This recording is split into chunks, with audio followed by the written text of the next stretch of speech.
And welcome back. Well, one difference between antlers and horns is that antlers fall off each year.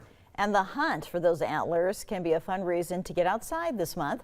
Aaron Hirschberger joins us with more. And I was telling John, I like to decorate with antlers. And you're leaving some of your touches here because the paintbrush is still here from last week. The interior design work is Well, great. we can't let Catherine have all the fun, right? I mean, she's pretty creative, and I can't compete with that. However, it's kind of fun to sneak some things in. And we could kind of do a joint effort here with antlers, because a lot of people do like to decorate with deer antlers. But now's the time that guys and gals are gearing up and probably already hit the field a little bit, looking for these hidden treasures. They're out there on the landscape.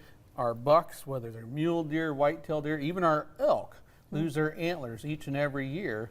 And some folks enjoy that hunt for those antlers just as much as they do hunting for venison and the fall seasons as well. But this is the time of year. We're just starting to get into it right now. Some antlers have already been shed off our deer, and more will happen in the days and weeks to come. But folks get out there and they start searching spots where the deer frequent to see if they can't find some of these antlers that they leave behind.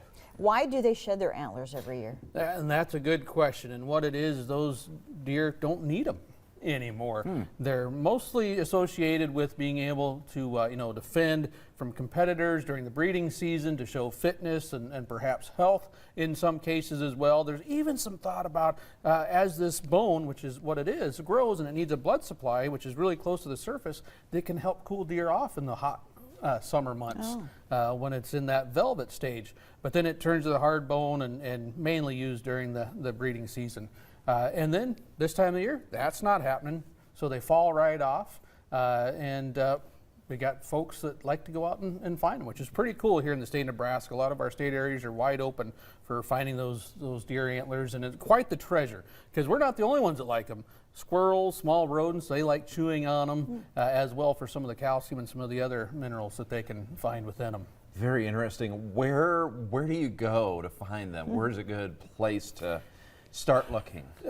Good question, and a lot of it has to do with, one, kind of keep your eye out where the deer are hanging out now. Where they like to bed down during the daytime can be good, but I like to find those spots where they jump, whether it's across the fence into a cornfield, across a creek. That extra little jarring movement, now that base is kind of loosened up, it might be all it takes to knock that antler off and have it fall into the ground. But if you can find back in the cedar, back in the cattails, wherever those deer might be bedded, is another good spot to look for them. And oftentimes, especially with some of the younger deer, if you find one, keep your eyes open. Within 40, 50 yards, you might find the other side or other part of the antler set.